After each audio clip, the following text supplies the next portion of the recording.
ازيكم يا حبايبي؟ عاملين ايه؟ اخباركم ايه؟ يا رب تكونوا بصحه وبخير. وحشتوني قوي قوي قوي قوي. طبعا انا بقالي مده ما بعملش فيديوهات. الواحد كان مشغول ايام امتحانات وحاجات وكده اهوت. بس مفيش حد يقدر يبعدني عنكم. النهارده ان شاء الله هعمل لكم فيديو جميل وهيعجبكم يا رب. انا النهارده ان شاء الله عارفين البطاطس الصغيره دي، طبعا دي الموسم بتاعها، وفي اصغر من كده كمان اهيت، وفي اصغر من كده برضو. طبعا انا بنضفها بالليفه كده اهو اهو، عشان الطينه اللي فيها دي ما بتطلعش غير بالطريقه دي. اهي لازم تحكيها كده اهو،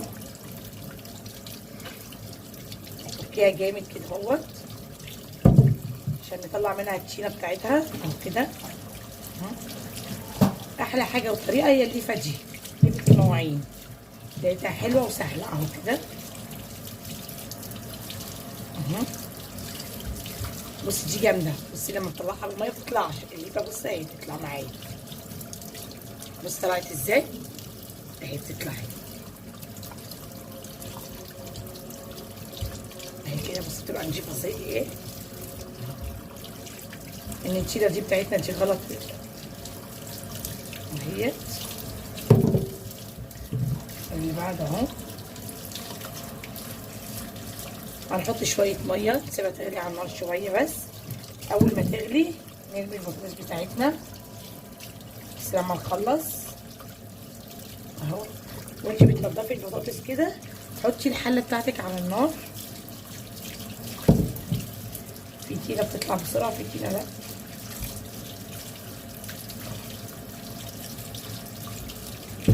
هي دي اسهل طريقه. انتوا وحشتوني قوي قوي قوي،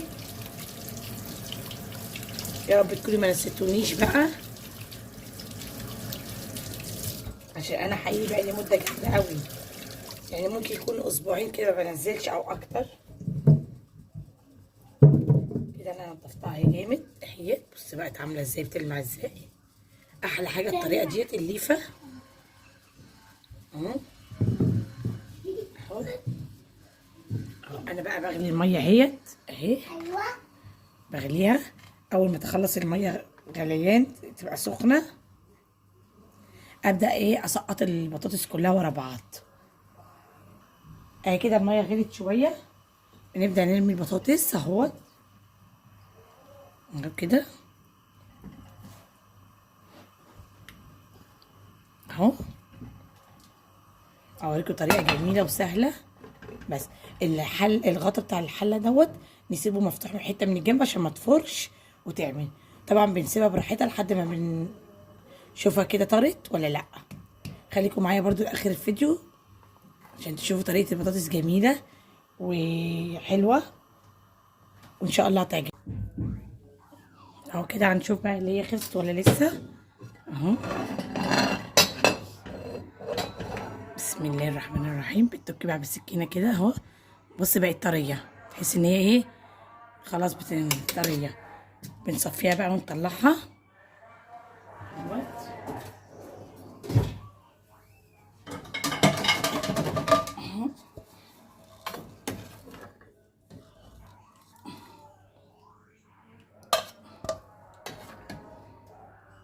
صفيها كده اهو. لازم تكون مستويه شويه، ما تبقاش بس ما تخليهاش مهريه قوي، عشان وانتي بتقطعيها كده ما تبقاش مهريه. بس كده اهو اهو. وبعدين البطاطس دي حلوه قوي قوي، هي اصلا بطاطس شتويه. بطاطس دي نوعها بطاطس شتويه. يلا راجع دلوقتي. طبعا عيالي بيحبوا المكرونه جنب البطاطس، فقلت اوريكم المكرونه كمان اهي تغيير اهو. عملنا البصله اهو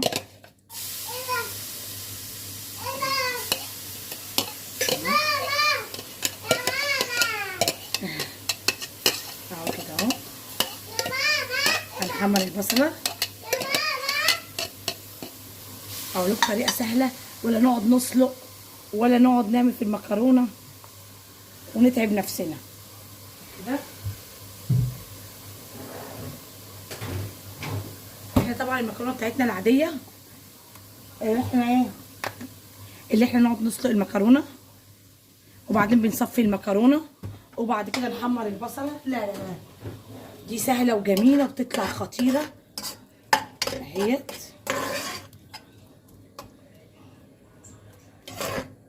انا عملتها لكم قبل كده بس باللحمه، طريقه المكرونه البكبكه باللحمه هتلاقوها طبعا في الفيديوهات عندي، جميله كانت خطيره وحلوه جدا جدا. ولما يكون عندك بقى عزومه ولا كده بتعمليها في صينيه مدوره كبيره وبتحدفيها كلها باللحمه بقى بالخضار بكده، حلوه. بس انا النهارده مش هعملها باللحمه ولا حاجه اهو. هي عباره عن صلصه طبعا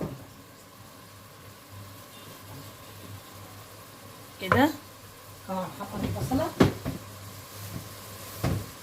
نحمرها جامد مش جامد قوي، بنخليها اللون الذهبي اهو، بنخليها لونها ذهبي كده اهو. طبعا احنا بنشوح البصله كده، نرمي 2 ورقتين لورا اهو اهو، بتفرفي كده في الفطير بيدي ريحه جميله في الاكل، وحبيتين هي اهو مع البصله.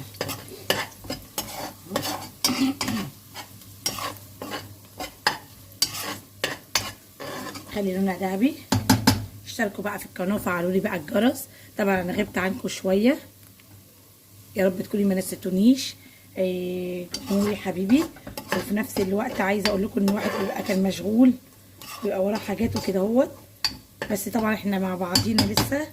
وان شاء الله فيديو النهارده يعجبكم، ويلا ما تنسوش تعملوا لايك واشتراك في القناه بقى، لايكات كتير عشان خلاص بقى كده المفروض انا اكون ال1000 مشترك، المفروض بقى كله يرجع لكم انتوا اهو. اهي كده هنخليها اللون الذهبي. اول ما توصل للون الذهبي اضربي طماطم بقى في الخلاط تجهزيها، اروح اضرب الطماطم وارجع لكم تاني اهو. انا كده ضربت الطماطم في الخلاط اهيت، خلصتها خلاص اهي اهو. اجي بقى اقشر البطاطس. طبعا البطاطس عشان انا منضفاها، بصي هي بتتفتح ازاي، لو انت مش منضفاها كويس التينه هتدخل هنا، فهمتيني؟ عشان كده انا بدعكها بالليفه. بصي نضيفها ازاي اهي، فلما تيجي تتفتح منك كده اهو نضيفها من جوه. عارفه لو انت مش منضفاها جامد كل ده كان هيبقى طينه اهي. بصوا اهي تقشر معاكي بسهوله ومفيش اي حاجه اهو. الناس كلها بتكسل تعملها بسبب تقشيرها، بس انت لو منضفاها كويس ايدك هتطلع نضيفه وهي هتطلع حلوه اهي اهوت. بصي كمان بتتفتح ازاي اهي، هتضطري تفتحيها كده اهو اهو، اضطري تنضفيها كويس احسن لك اهو عشان ما يبقاش مكروب لينا اهو. وفي ناس كمان بتعملها عارفه بالسكينه الناعمه، الناحيه الناعمه، الناحيه الناعمه. بصي بتعملي كده اهو هيتقشر معاكي الناحيه الناعمه، ما ينفعش من الناحيه الخشنه، لو الخشنه هتتهرى معاكي اهي. بصي من الناحيه الناعمه، بصي اهي كانك بتحكيها اهي تطلع معاكي اهي. بصي من الناحيه الناعمه اهو، ممكن تعملي 20 من اللي انت عايزاه، الكميه اللي انت عايزاها من البطاطس اهي. بصي تطلع اهي. اوريكي واحده كمان اهو. بصي دي اهي اهي اهي بتقشر معاكي من الناحيه الناعمه بس اهي. حكي كده ورا بعض اهي، واحده واحده اهي. بصوا الجمال اهو، مش هتاخد معانا حاجه اهي، بس من الناحيه السكينه الناعمه زي ما قلت لكم. الخشنه هتعمل معاكم من هنا، بصي هتعمل الناحيه الناعمه اهي اهي. وبعدين بتطلع القشر بس ما بتطلعلكيش بطاطس. بصي اهي اهي بس كده اهي خلصت خلاص اهي اهوت اهيت اهي اهي. دي بتقشر اهيت اهي. بصي من الناحيه الناعمه عامله ازاي، عشان سخنه بس على ايدي، وانا ما بحبش احطها في الميه عشان ما تبقاش مليانه ميه من جوه، عشان وانتي بتقليها ما تعمليكيش طرطشه كمان. دي نصيحه ان انتي ما تسيبيش الميه عليها، انتي المفروض تصفيها خلاص من مكان السلق، وبعد ما بتصفيها من مكان السلق بتبداي انتي تسيبيها شويه الصفه وتقشري على طول اهو اهي. سيبيها تبرد لو انتي مش قادره تتحملي السخونيه، عشان بس وانتي بتقليها ما تطرطش منك اهو. بقت زي الفل اهوت. قشرت كده، طريقه سهله. اللي حابب يعمل كده حابب، واللي حابب يقشر بايده اهوت برده سهله اهي. بس انا بفضل السكينه، جميله، تقعد تحك لي كله كله كله اهو. بصي بتقعد تحك كله، بصي بتطلع لي كله، بصي كانك بتقشري فيها اهي بسهوله. بس بتحك لي كله، تخليليش فيها واحده اهي.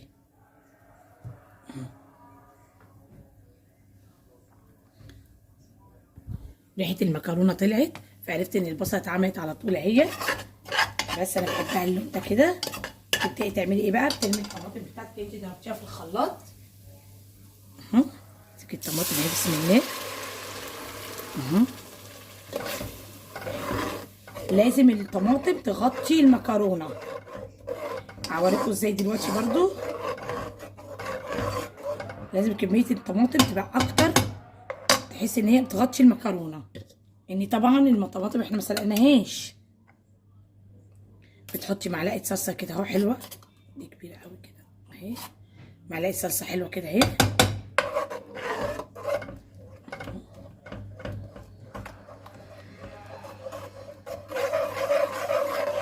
طبعا هتغلي غلوتين عن المكرونه. انا بطريقه بقى، اول ما تغلي غلوتين ترمي المكرونه، هتشوفيها ان هي مغطيه المكرونه اكتر. يعني لازم الطماطم تبقى اكتر. هتحسي ان هي مغطيه المكرونه، يبقى خلاص كده تمام. ما لقيتهاش مغطيه المكرونه، اضربي طماطم في الخلاط تاني طماطمتين كده وارميهم. هتشوفوا معايا دلوقتي. بصي بقت عامله ازاي، بتبقبق كده اهوت. هي دي بقبقه بيقولوا عليها، عشان القاعات اللي بتعملها. بنرمي المكرونه زي ما هي اهي اهو كده اهو. قلبي بقى. بصي بقى الطماطم مغطيه ازاي، يبقى خلاص ما تعمليش تاني اهي. تحسي ان الطماطم مش، المكرونه مش باينه اهي كده اهو. الطماطم مغطيه المكرونه خالص، تحسي ان هي مش باينه. طبعا انا عملتها بالبصل، في ناس بيعملوها بالثوم، في ناس بيعملوا طبعا ولا من ثوم ولا بصل. ليه؟ عشان هي بتكون حاطه فيها اللحمه، طبعا محمره اللحمه مع البصله مع فلفل كوبي بقى وكده اهو، زي ما انا كنت عاملاها قبل كده. فطبعا ما بتحتاجيش ان انت تعملي بصله عليها. انا طبعا بحبها بالطريقه دي، ان البصل بتدي طعم، والثوم كمان خطير. فجربوا دي هتعجبكم. دي كأنها بتاعتنا العاديه خالص، بس ان زياده بدل ما تسلقي المكرونه سلقتيها بالطماطم بس اهوت. هنسيبها كده شويه مع نفسها بقى كده اهوت. سيبيها على نار وسط. زي ما انتوا عارفين انا ما بحبش اعلي النار في اي حاجه، عشان خاطر النار ما تشرب الحاجه، وفي نفس الوقت ما تخليهاش تستوي. ممكن الطماطم تشرب كلها والمكرونه تلزق. وعلى ايه؟ طب ما نخليها على نار هاديه كده حلوه وسط بس. هنروح بقى نشوف البطاطس. البطاطس بقى بتاعتنا هنعملها ازاي. طبعا في ناس بيخلوها زي ما هي كده، احنا ما بنحبهاش كده اهوت. احنا بنحبها متحمره، فبضطر ان انا اقطعها كده دواير اهي. واحد اهي. البطاطسايه ممكن تتاخد على 3 اهي، وممكن تتاخد على 2 اهي. اهي كده كده. تقدمتها كده بتبقى احلى برضو. اني ما اقدرش احطها كده اهو، طبعا لازم انقيها صغننه خالص. وبعدين ما كانتش متوفره معايا في السوق، ان هي الصغننه خلاص خلصت. فانا جبت الوسط دي اهي. تتقطع كده اهو دواير اهي، على زي 3 دواير اهي. كل ما تصطيها 3 دواير اهي. بص اهي، بص كمان نضيفه ازاي اهي. بس بتقطعي بقى كله كده اهو اهو كده اهو. تسيبيها زي ما هي كده حلوه بس اهو كده اهوت. هنقطع كله بالطريقه دي وهنبدا نحمر. نحط بقى الملح بتاعنا. هي كده ايه، بتبقى تتشرب شويه. تبداي بقى تحطي الملح بتاعك حبه صغيرين اهو. بسم الله. كميه الملح بتاعك نحط 7 حبات اللي هي 7 بهارات اهي. 7 حبات اللي هي 7 بهارات بس. تحطي شويه قرفه، حبه فلفل اسود شويه. حطينا شويه اهو. تحطي برده كمان شويه قرفه. قلبي كله اهو.